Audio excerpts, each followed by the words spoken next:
In an increasingly complex global environment defined by shifting power dynamics, escalating geopolitical tensions, and emerging security threats, NATO remains the backbone of collective defense for its 31 member nations. The recent appointment of Mark Rutte, former Prime Minister of the Netherlands, as the new Secretary-General of NATO signals a pivotal moment of change. Known for his pragmatic approach and diplomatic skills, Rutte takes the helm at a time when NATO faces pressing challenges, requiring not only steady leadership, but also a visionary strategy. His role will be crucial in managing ongoing tensions with Russia and China, while enhancing the alliance's military and technological capabilities to confront the evolving nature of 21st-century warfare. Under Rutte's guidance, NATO is poised to enter a new era, balancing traditional security roles with a more nuanced approach to international cooperation and diplomacy.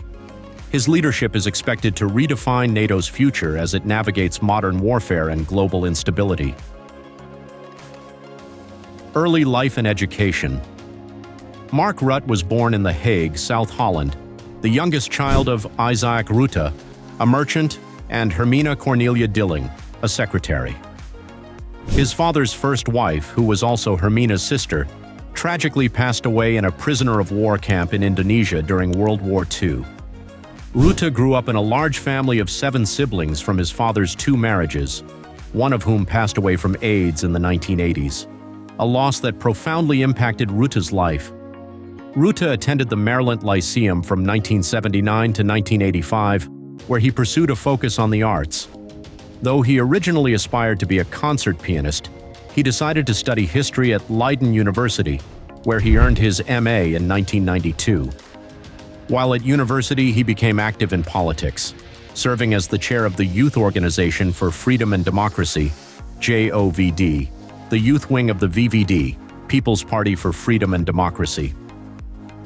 His political involvement during his university years laid the groundwork for his eventual career in national and international leadership. Early career and political entry. Before transitioning fully into politics, Rutte worked in the private sector, holding management roles at Unilever. His focus was on human resources, playing a pivotal role in reorganizing several company departments. By the early 2000s, Rutte had firmly positioned himself in the VVD's leadership ranks, participating in candidate selection for the 2002 national elections and serving on the party's board. In 2003, he was elected to the Dutch parliament. His early political career saw him serve as state secretary at the Ministry of Social Affairs and Employment from 2002 to 2004, where he was responsible for welfare and occupational safety. During his tenure, he drew controversy for advising municipalities to investigate Somali residents for social assistance fraud, though this policy was later challenged in court for discriminatory practices. Rutte, however, defended his stance, arguing that the laws needed reform to prevent fraud. Rise to leadership. In 2004, Rutte transitioned to become State Secretary for Higher Education and Science, focusing on enhancing the competitiveness of Dutch universities internationally. He promoted a more market-oriented system, positioning students as consumers in higher education. Rutte left this post in 2006, returning to the House of Representatives, where he quickly rose to prominence within the VVD. Later in 2006, Rutte became the parliamentary leader of the VVD. Although his leadership faced early internal opposition, especially from rival candidate Rita Verdonk, Rutte successfully navigated internal challenges. Despite the party's underperformance in the 2006 general elections, Rutte maintained his leadership position. He went on to expel Verdonk from the parliamentary faction in 2007 after her continued public criticisms of party policies. In the 2010 general elections, Rutte led the VVD to win 31 seats, making it the largest party in the House of Representatives for the first time in Dutch history.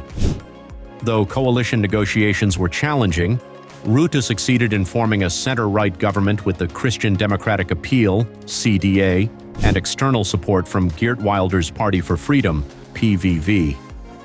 This victory set the stage for Rutte's nearly 13-year tenure as Prime Minister.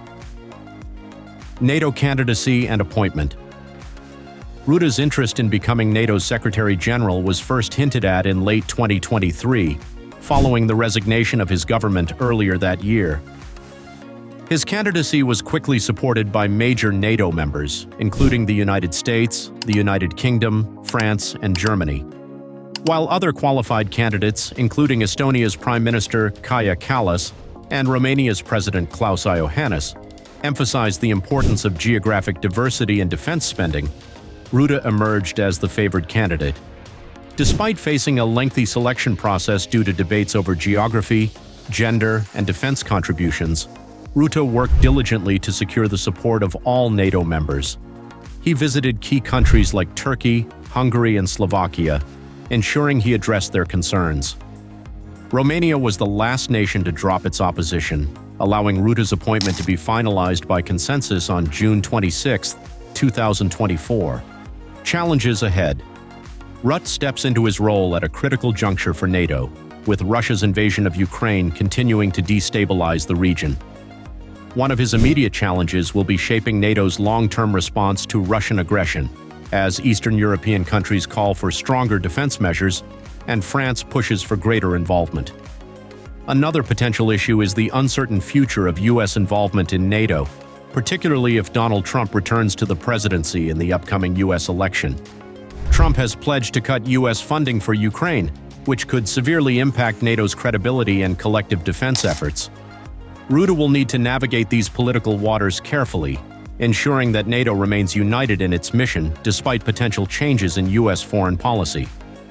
Additionally, Rutte faces the long-term challenge of reforming Europe's defense strategy. Many European countries have increased defense spending since the Ukraine war began, but these increases need to become permanent and sustainable. Rutte must lead NATO in addressing modern threats such as hybrid warfare, where adversaries aim to destabilize nations through cyber attacks, disinformation campaigns, and other non-military means. A new era for NATO. Rutte's extensive experience as one of Europe's longest-serving leaders makes him uniquely equipped to lead NATO through these turbulent times. His ability to build consensus and manage complex political environments will be essential as NATO adapts to the challenges of the 21st century. As NATO's new Secretary-General, Mark Rutte will not only oversee the alliance's response to immediate threats, but will also shape its long-term strategy, ensuring it remains the cornerstone of global security. This new era under his leadership promises to redefine NATO's role in safeguarding peace and stability, both within Europe and across the globe. Mark Rutte's legacy will depend on his ability to foster unity within NATO, while addressing growing external pressures. His leadership will set the tone for the future of the alliance as it seeks to balance the needs of its member states, respond to an evolving security landscape, and strengthen its role in global defense. By navigating these challenges with the skills he honed as Dutch Prime Minister, Rutte has the potential to leave an enduring impact on NATO's future trajectory. Mark Rutte's appointment as NATO Secretary-General marks the beginning of a new chapter for the alliance, one that will undoubtedly shape the future of global security. His vast political experience and diplomatic skills will be critical as NATO confronts modern threats, navigates geopolitical tensions, and maintains its role as a cornerstone of peace and defense. What do you think about Mark Rutte leading NATO in these challenging times? Will his leadership style reshape the alliance for the better? Let us know your thoughts in the comments below. And don't forget to like, share, and subscribe for more updates on global affairs and leadership insights. Stay tuned.